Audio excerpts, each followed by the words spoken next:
Hey, hello guys, I would like to start this video by thanking you for everything, for all your support. And I want to show you guys, I recently just got my 100,000 subscriber plate, and I'm just want to let you know I'm going to keep making awesome content for you just to show you that you need to go to college to be a great graphic designer. In today's video, I'm going to teach you how to make these awesome gradient wallpapers that you're going to see in the screen right now.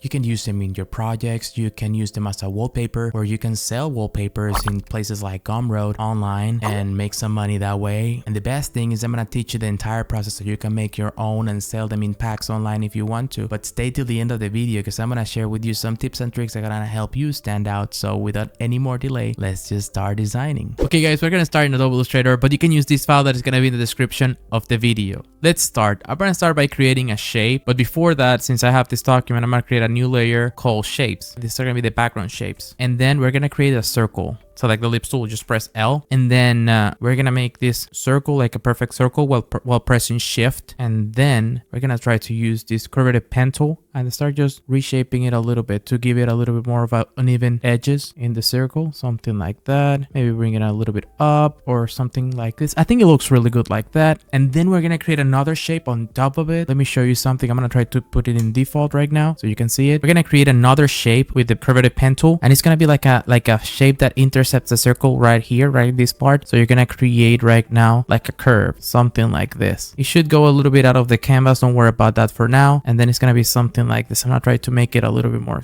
rounded, something like this, and a little bit more curve right here. I think it's gonna look really cool. And we're gonna send for the meantime this one to the back, and we're gonna have another bigger shape going on right here, which is gonna be like a curve that go this way. And then let me try to close it a little bit here, and then it closes all the way right here. So this one's gonna be Command Shift back bracket. So we can do, or just to show you, I'm gonna click arrange and then send backward, and we're gonna just send it all the way to the back. It should leave us with something like this, which is great. We're gonna start by editing the colors of this with the colors that I have right here. Again, you have this in the description of the video. You can use it to guide yourself, but I'm gonna show you how it works. You're gonna select the shape first, and after you select the shape, you're gonna select the gradient, or you're gonna press G. We're gonna have the gradient selected, and we're gonna use not the linear gradient or the radial gradient. We're gonna actually use the free-form gradients for this one in particular. We're gonna click it, and it should give us something like this. Just one dark dot, one light dot, and that's pretty much it. We're gonna start by making the dark at the top and the light underneath, something like that. I'm just gonna try to click it right here, and we're gonna go to the gradient. I'm gonna put this gradient right here so you can see it better. This is the gradient tool, so you can just go get them in the window. You go all the way to gradient, or press Command F9 or maybe Control F9 in Windows, and you're gonna have this little box right here. This box is gonna be super helpful in this tutorial. We're gonna start by selecting the eyedropper tool, and we're gonna select the lightest color that we have right here. We're gonna click it one more time. We're gonna make a little bit more dots. One more here, one right here, one right here. For every one that you have right here, you're gonna make one on top. So if you have one more right here, and we're gonna get one right here, and then two more here, and then two more here at the top, and one more here. It looks like a lot of dots, but it was gonna make sense in a little bit. We're gonna take the lighter dots, and we're gonna put them all the way to the edge. Something like this will look fine. And then these ones that we have in the middle, we're gonna try to arrange them in between the ones that we have, the lighter ones that we have. And then we're gonna just start selecting this color picker, and then we're gonna select the darker orange and start selecting each one of them and play with darker shades of orange. Something like this, a little bit more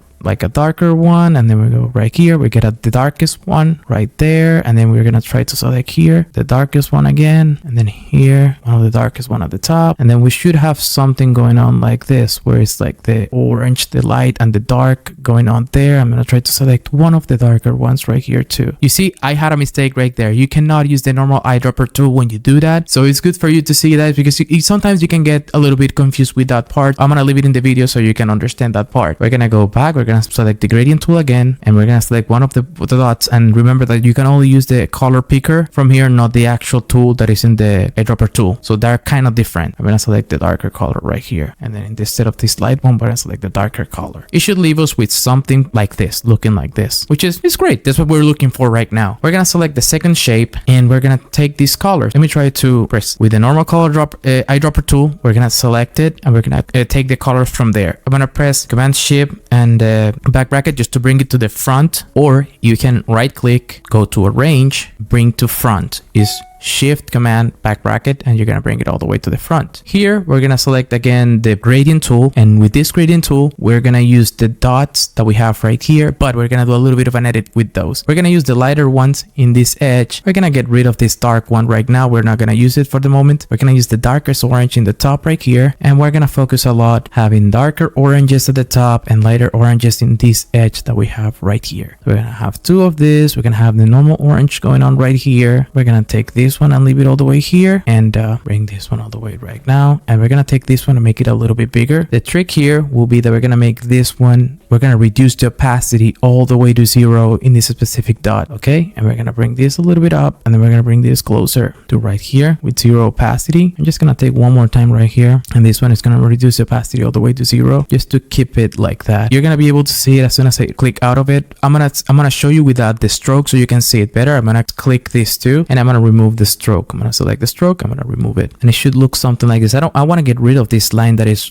bothering me right there, because I want it to look like the layers are stacked with each other. I think a solution for that would be to select the fill of the layer and just start moving this in a way that is not showing as much. I still see a little bit of it right here, so I'm gonna select again with the gradient and try to fix that issue. I'm gonna move this a little bit closer this way. This is gonna be right here, and it's gonna be bigger. I'm gonna move it a little bit down, and then this should be something like this, and I think it should look better now. Okay, we're gonna need to fix a little bit in this edge. Maybe we get rid of this, and we get rid of a little bit of this. We're putting in this edge, and then we just add it like that. I think it's gonna look better. When I click out of it, it doesn't even show, which is what we're looking for. This is perfect at this point. We're gonna take the shape that is all the way to the back, and we're gonna use the eyedropper tool one more time. We're gonna click it, and we're gonna select the front layer to use it as a reference for this one. In this case, I'm gonna start just playing a little bit more with the dots, and then try to move them away from where they are. I'm gonna put the lighter ones right here, and the darkest part of the layer is gonna try to bring it to this edge right here. I'm gonna use more of the dark orange, right? I'm not gonna show as much of the dark part of it, but I think it's just gonna give a little bit more depth to the design. I'm just gonna use the light one. I'm gonna use more dark right here. I'm gonna click the eyedropper tool and select one of the darkest colors right here. One more time right here, darkest color, and we should have at this point something that looks like this, which I think looks really good. Let's just add another square for the background so we have a reference for the size of our background, something like this. We're gonna press I, and we're gonna select the normal orange. Let's just make it a gradient for now, a linear gradient from the top. Okay, and we're gonna replace these settings to sky, and then we're gonna select the colors that we have right here. We're gonna select the lighter one, then in the middle we're gonna select this middle one. We're gonna select then the orange, and then we're gonna select the last one, which is gonna be like a dark color, one of these ones. We're gonna spread them out a little bit more, and I think this last one is a little bit too strong, so what I'm gonna do is I'm gonna press Option and duplicate the slider and get rid of this dark one and double click it and bring it into the colors. Instead of having it like this, I'm gonna change it to HSB, and then we're gonna reduce the brightness to something like that, and it will look better like that, because we cannot go all the way to black. It looks kind of funny with the gradient. We're gonna take this, we're gonna press right click it, and then we're gonna go arrange, send to back, and we should have something going on, something like this. One bonus that you can try to do, this is optional at this point in the video, is that you select the shape that you have right here on top, and you press Command C, and then you press Command F, and you're gonna double click the shape, press C, and you're gonna just use the scissors tool, and you're gonna crop this part of the shape, and you're gonna get rid of the rest. You're gonna delete the rest of the shape. Okay, so you're gonna select this part of the shape, and you're gonna delete it. You're gonna have a little stroke that looks like this. With this stroke, what we could do is we're gonna remove the fill of the entire thing, or press D to make it default, and we remove the fill of the stroke, and then we can use this color. We're gonna press the eyedropper tool. I'm gonna select the lightest color that we have right here, or F7 DDA3, and press Command C, or press Shift X just to swap the fill with the stroke, or you can just click here till you see that it goes to the part of the stroke. And here we're gonna change the stroke to at least 5, and then instead of uniform we're gonna do variable width. In this part, we're gonna select a gradient in the stroke, and here in the gradient we're gonna have some little change in the settings. We're gonna select this color that we have right here, which is F7 DDA3, press Command C, and then we're gonna get rid of all the extra colors that we have right here. While pressing Option in the slider, press Option or Alt, and it should give you the option to duplicate the slider by just moving it to the right. You're gonna let it go. You're gonna press Option one more time, and you're gonna drag it one more time, just keeping it within the scale. And then you're gonna just get rid of the last one, and you're just gonna press Option one more time, and you're gonna duplicate one more time. Here you're gonna change the opacity all the way to 0, and you're gonna change the opacity right here all the way to 0 as well. It should give you something like this. So it's 0, 100, 0, 100, and it's gonna give you a really subtle effect within the gradient where it vanishes in the edges. So it's like a subtle thing that it shows in the image, and I think it makes it look a little bit better, more 3D. We can stop right here. I'm gonna show you how it looks with a trim view, and this looks good. You know, you can use this for making wallpapers, but we can take it to the next level, and I'll show you how. We simply take the artboard, and we're gonna press the artboard tool. We're gonna drag it down. We're gonna select everything. We're gonna go to edit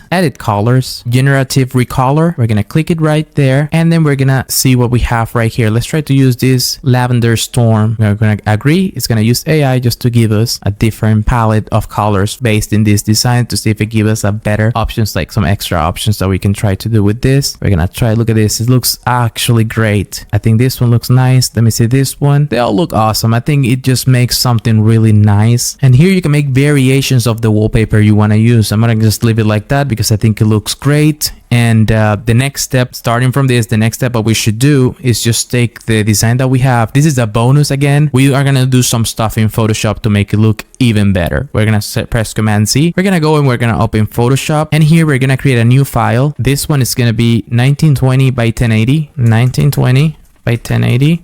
That's fine. And we're gonna call it wallpaper. I'm gonna add some little details here in your wallpaper. I'm gonna try to make it as simple as possible, but you can see how this impact the final result of the wallpaper. So let's start with Photoshop. Check this out. We're gonna go to Illustrator. Remember that we copy all this stuff. Just gonna copy it again so you can see it. I'm gonna press Command V. I'm gonna press OK with Smart Object, and we're gonna just try to resize and match this square that we did before. We're gonna try to rematch this size with the one that we have in Photoshop, and it can be bigger if you want to. This is a Smart Object, and it's also a vector, so it wouldn't pixelate or anything like that. You can make it any size you want, and I'm gonna press Enter, and it should have something like this. And the next thing we can try to do with this is, maybe I feel like this shape is not looking as nice as I was thinking at the beginning. So we're gonna go back to Illustrator, and we're gonna do a little one extra step that we need to select right here. We're gonna select all the shape without the background, and then we're gonna go to Object, we're gonna go to Path, and we're gonna go to Smooth. And let's try to make this path smooth as possible by clicking Auto Smooth. Oh, it messes up a little bit of the stroke, but it's okay. We can make the stroke again. I'm gonna drag the stroke a little bit to the side. We're gonna double click this. We're gonna press Command C and press Command F. We're gonna double click it. We're gonna press C, and we're gonna get rid of the excess of this. And then we're gonna drag this out. We're gonna select this shape, and we're gonna try to press I just to use the eyedropper tool, and then copy the stroke. And that's it.